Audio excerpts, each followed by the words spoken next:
Hey everyone, it's Sevi, and welcome to my Kinich guide where we'll be covering his kit and talents, constellations, best artifact and weapon builds, team synergies, gameplay tips, and more to make the most of our hunter with a heart. But before we stumble into it, here's a word from this video's sponsor. This insane party game is perfect for your dose of chaotic fun. Introducing Stumble Guys, a massive free-to-play online multiplayer knockout game where you can play tons of different arenas and game modes, either in party rooms with friends or with other Stumble players online. My community and I recently had a game night where we got to bonk and yeet each other around, and it was crazy. Okay, we're fighting for first. Chronovision is camping. Oh my god, wait, I still have 2 life. What? I literally could not recover from that. Anyway, there's lots more to do like hide and seek, tournaments, and even community-made arenas. You'll never get tired of all the different game modes Stumble Guys has to offer, and there are always new events rotating to keep things fresh and exciting. Customize your character to increase your risk by 100% as you stumble, and there are lots of skins to win from games and randomly pull from the selector. So download Stumble Guys for free using the link in the description and stumble your way to victory. Thanks Stumble Guys for sponsoring. Now back to the video.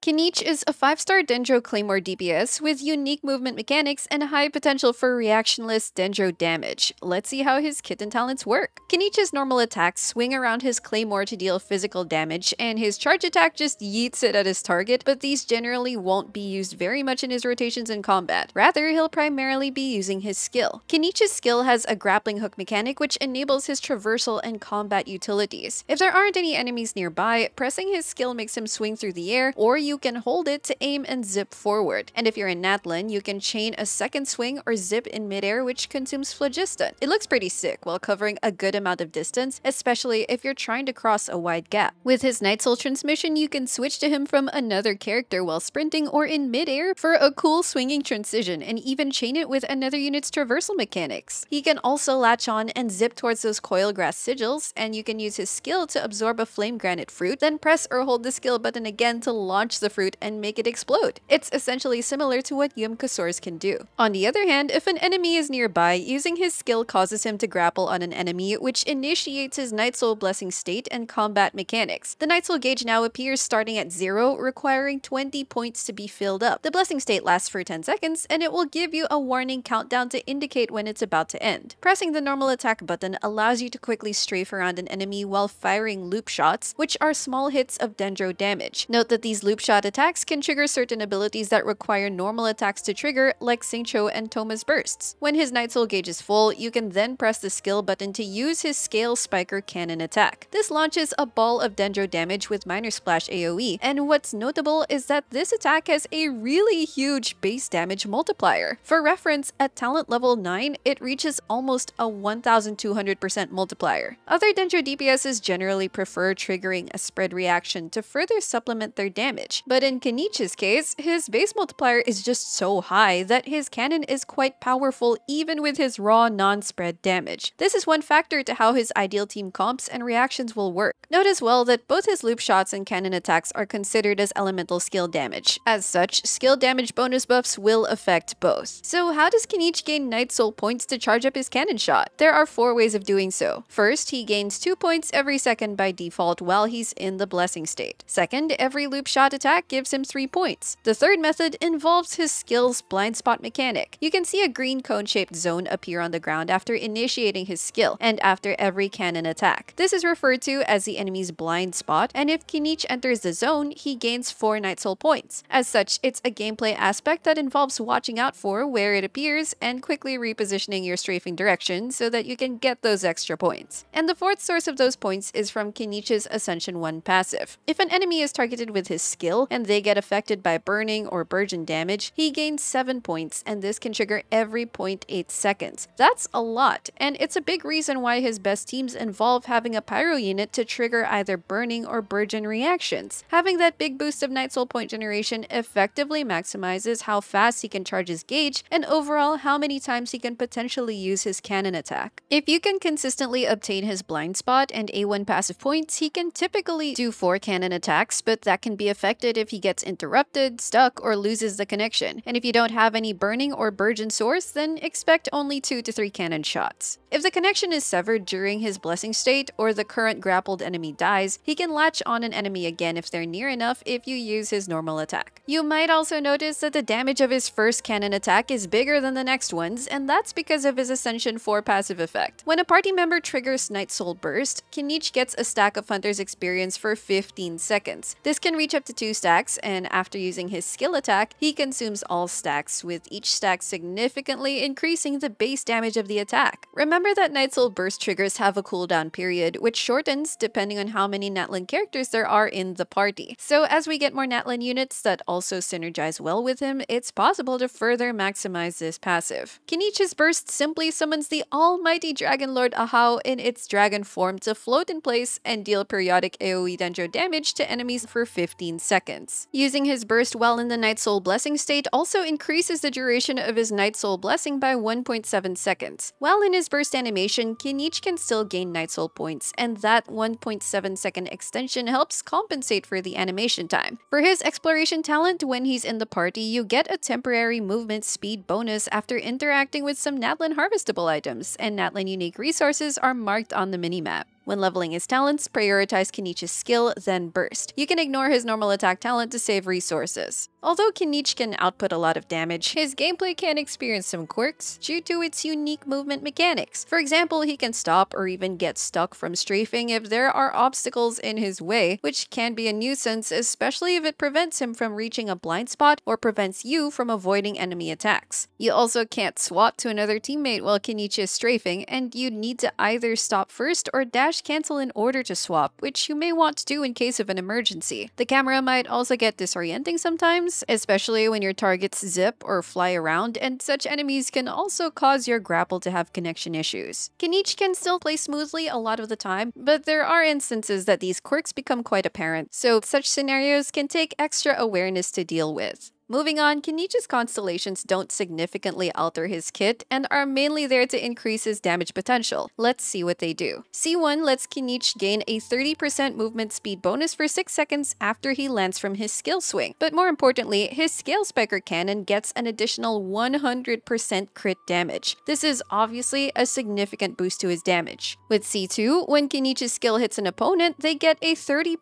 Dendro resistance shred for 6 seconds, but with multiple skill hits, you can expect this debuff to practically be constant. Then his first Scale Spiker Cannon after entering Night Soul's Blessing gets increased AoE and a 100% damage bonus. This is an even bigger bump to his damage than his C1, but the effectiveness can vary depending if there's already a Deepwood user on the team, as adding these two sources of elemental resistance shred yields diminishing returns. C3 increases his skill level by 3. C4 lets Kinich regenerate 5 energy with his loop shots and cannon shots every 2.8 seconds, and gives his burst a 70% damage bonus, so that's for addressing energy needs and better burst damage, which can be useful if you're really aiming for a consistent burst every rotation playstyle. C5 increases his burst level by 3, and C6 makes his cannon shot bounce between opponents once to deal Dendro damage based on 700% of Kinich's attack. This can also bounce even versus one enemy. It basically further increases his personal damage, whether in single or multi-target scenarios. Now let's move on to his artifact build, starting with stats. With his main stats, the standard build is an attack sans, a Dendro damage goblet, and a crit rate or crit damage circlet that gives you a good crit ratio. For viable alternatives, an attack goblet is possible, particularly in situations where he gets a lot of damage percent bonus buffs. If you have his C1 and enough crit rate, an attack circlet can also be an option since it gives him so much crit damage that you can balance his stats with more attack. And for substats, you're mainly looking for crit and attack. Energy recharge is optional. His burst is not super essential to his rotation and gameplay loop, so don't be pressured to have to chase high enough energy recharge to burst every rotation. You can simply just burst every other rotation and focus on other offensive stats. Also, he's not aiming for an EM Sans unlike other spread DPSs Al-Haytham or Tignari, since he relies more on his non-reaction attack scaling damage multiplier than triggering reactions. Even if you plan to use him for a niche spread build, he can just get by with EM from substats or external buffs. Then for his artifact sets, there are mainly two top recommendations. The first one is the Obsidian Codex, which gives a damage percent bonus and a huge 40% crit rate bonus to users with Night Soul mechanics. Just a small note that he has to fire his cannon shot first to activate the crit buff, so any loop shots or burst attacks prior to that won't have the buff. Still, it's technically his best in slot set. Second is the Unfinished Reverie set, which gives attack and relies on burning to maintain its 4-piece effects damage bonus stacks. When maximized, it's slightly below Obsidian. You can close the gap with better substats, and you might have already gotten really good pieces if you farmed its domain a lot. Burning is one of Kinich's best team templates anyway, so this naturally synergizes in such teams. Aside from those two, Deepwood Memories is an option if no one on the team is already holding it, but even so, it generally outputs lower damage than the Obsidian or Reverie sets, so it's still more preferable to just have another teammate use it. If you're comping Kinich with Farina, then he can proc the Marechaussee Hunter's 4-piece effect, making it a situationally good set. Though note that the 2-piece effect doesn't buff Kinich's Night Soul blessing attacks. The Golden Troop is another less optimal option. It gives skill damage bonuses, but as an on-fielder, he loses out the 4-piece effect's 25% buff for off-field units, so it's not as fully utilized. If you just want temporary 2-piece sets, you can go for 2-piece combos of Obsidian, Golden Troop, Dendro damage, or attack, and choose the pieces with the best substats. Now let's look at his best weapon options, which is a straightforward list. We want weapons that give attack, crit, and damage percent bonuses that can apply to his skill damage. His top free-to-play weapon recommendation is Natlan's craftable claymore, Earthshaker. It has an attack percent substat and gives a skill damage bonus if a party member triggers a pyro-related reaction, which will naturally happen in Burning and Burgeon teams. And of course, it looks perfect on him. Some free-to-play alternatives are the Blackcliff Slasher from the Starglitter shop or the Mega Magic Sword, which gives both attack and ER bonuses to help if you're aiming to burst every rotation. However, they're still not generally recommended over Earthshaker, so I advise to just stick with the Earthshaker and refine it over time. For other 4 stars, the only other really notable option is the Serpent Spine from the Battle Pass, giving crit rate and a stackable damage bonus. However, the two concerns are that if he's on an Obsidian Codex build, the crit rate substat has the risk of overcapping crit rate. Second, since the user loses stacks if they get damaged on field, you'll generally want to shield your teammate to maintain its stacks. But at max refinement and ideal scenarios, this can be competitive with non-signature 5-star weapons. So with 5 stars, his best in slot is the signature claymore, Fang of the Mountain King. It's got a very high base attack and a conspicuously low crit rate, but it's okay, especially when Kinich is on the Obsidian Codex set anyway. Kinich's Burning or Burgeon teams can max out the passive's bonus stacks to give his skill and burst a high damage bonus buff. For less potent 5-star alternatives, the Beacon of the Reed Sea is a crit and attack stat stick wherein he just needs to take damage to trigger the second attack buff. The Red Horn is a big crit damage stat stick, Verdict can be an attack and crit stat stick with a situationally utilized passive, and there's the Wolf's Gravestone or Unforged as huge attack stat sticks. Finally, let's discuss Kinich's team synergies and templates. As mentioned in his kit, having Burning or Burgeon on the team gives him another means of filling his Night Soul gauge, so you generally want to prioritize teams that enable those reactions. Remember as well that teammates who can deal skill or burst damage over time can hold the Deepwood Memory set to help shred the enemy's Dendro resistance. Starting with Burning, of course he'll first need a Pyro teammate to jumpstart or continuously apply Pyro. A great support option here will be Bennett. He offers a huge attack buff and healing to sustain Kinich and the team. Bennett's buff lingers for 2 seconds, so momentarily going out the burst circle is fine, as you can refresh the buff by strafing back inside, but it can be unfortunate if some obstacle or wonky hitbox is preventing Kinich from returning to the circle. It's still possible to have a Burning team without Bennett, but he definitely contributes a lot of utility for Kinich. If you're fighting multi-wave or AoE enemy scenarios, other off-field pyros who apply pyro over time will help a lot for consistency, and even enable other reactions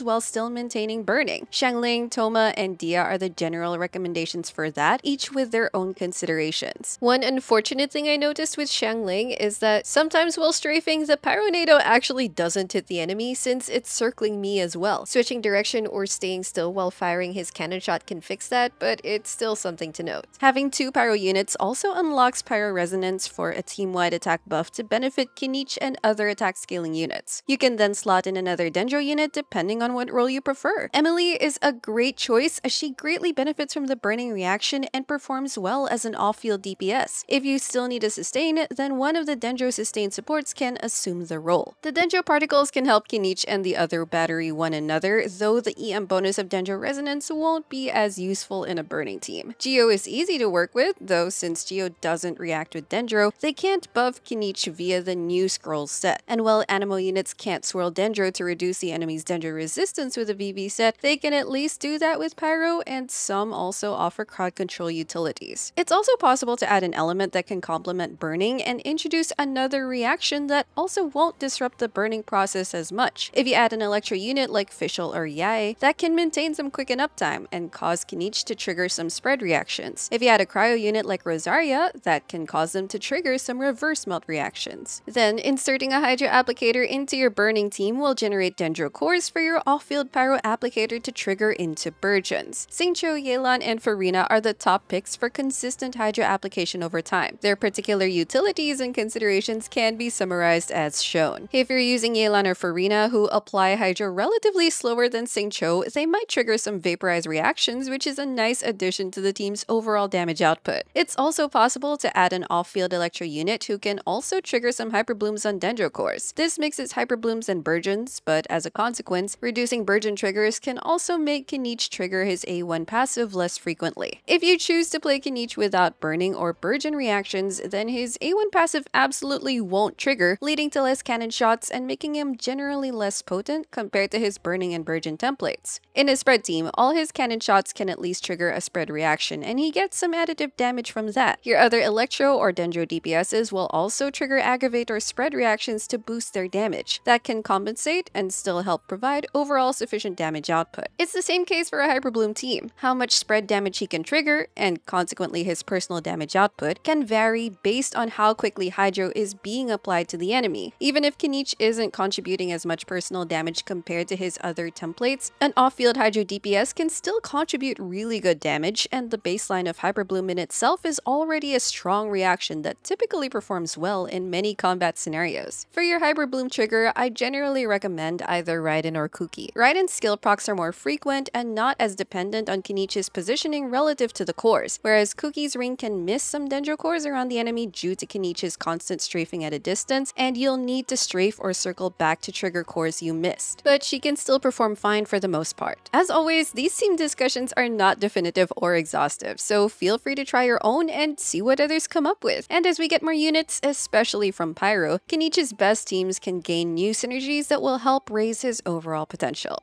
And that's it for this Kinich guide. Comment down below your thoughts on him and the mighty Dragon Lord Ahau so far, and whether or not you pulled for him. If this video helped you out, don't forget to leave a like, subscribe to my channel if you haven't already, and I will see you all soon. Take care!